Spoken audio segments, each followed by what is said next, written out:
ഒന്ന് RSSൽ മുസ്ലിങ്ങളെ ചേർക്കുക.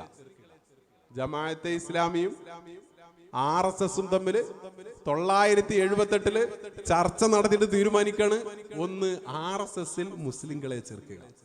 ജമാഅത്തെ ഇസ്ലാമി പ്രബോധനമൊക്കെ നമ്മൾ വായിച്ചു കഴിഞ്ഞാൽ ആളുകൾക്ക് മനസ്സിൽ തോന്നും ഇവരാണ് ഏറ്റവും കൂടുതൽ ഹിന്ദുത്വ ഫാഷിസത്തെ RSSനെ എതിർക്കുന്നത്, ഇവരാണ് ഏറ്റവും കൂടുതൽ RSSനെ എതിർക്കണമെന്ന് തോന്നും. എന്നാൽ ഇതേ RSSുമായിട്ട് 2023 ജനുവരി 14 ഡൽഹിയിൽ വെച്ച് ഇവർ ചർച്ച നടത്തി. ആരും കാണാതെ അന്തിക്ക് തലയിൽ മുണ്ടിട്ടിട്ട് RSSന്റെ ആസ്ഥാനത്ത് പോയി ഇന്ത്യൻ ജമാഅത്തെ ഇസ്ലാമി ചർച്ച നടത്തി. ഇത് പിടിക്കപ്പെട്ടു. മാധ്യമത്തിൽ വാർത്ത ഒന്നും വന്നില്ല. പിന്നീട് ദേശീയ മാധ്യമങ്ങൾ അത് കുത്തിപ്പൊക്കി. RSSന്റെ ആസ്ഥാനത്ത് മുസ്ലിം തീവ്രവാദ ആരോപിക്കപ്പെടുന്ന ജമാഅത്തെ ഇസ്ലാമി എങ്ങനെ എത്തിയെന്ന്. അവസാനം 10-12 ദിവസത്തും കഴിഞ്ഞ് മാധ്യമത്തിൽ വാർത്ത വന്നു, ജമാഅത്തും RSSും തമ്മിൽ ചർച്ച നടന്നിരിക്കുന്നു. ചെറിയൊരു വാർത്ത. ഏതു കാലഘട്ടത്തിലും ജമാഅത്തെ ഇസ്ലാമിയുടെ ശൈലി അതായിരുന്നു.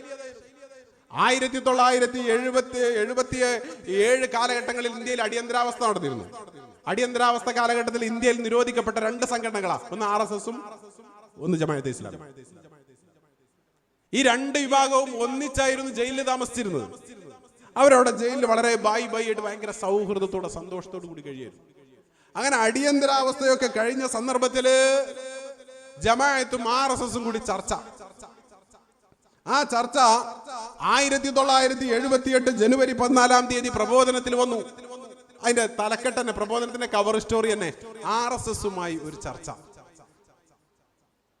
RSSുമായി ജമാഅത്തെ ഇസ്ലാമിയുടെ ചർച്ച.